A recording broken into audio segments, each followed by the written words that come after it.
DJ Yogesh भाई मछरी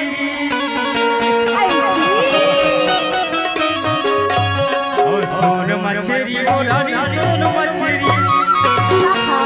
सोन मछरी रे गोरी सोन मछरी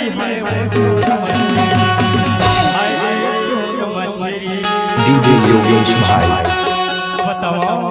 अरे बताना माया में फसाए दीवाना बना ए मोरा सोन मछरी माया में फसाए दीवाना बना सोन मछरी वो गोरी सोन मछली सोन मछली वो गोरी सोन मछली गोरी सोन मछली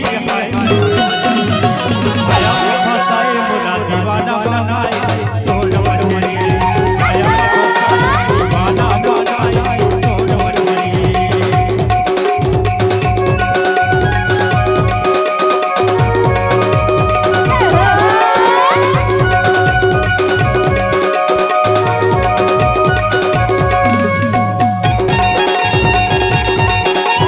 योगेश भाई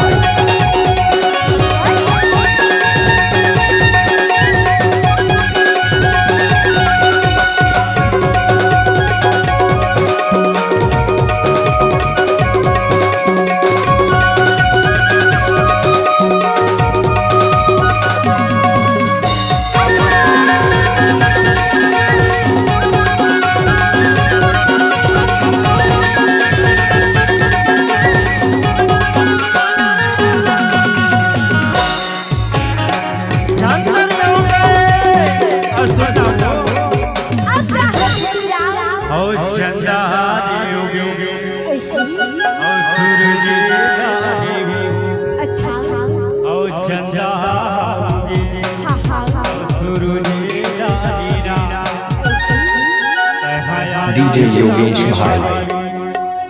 जल्दा की बाजार काली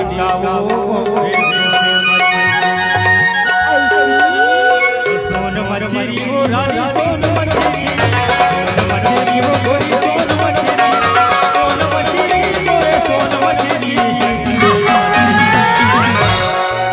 माया में फसाए है दीवाना बनाया सोन मछली माया में फसाए दीवाना बनाया सोन मछली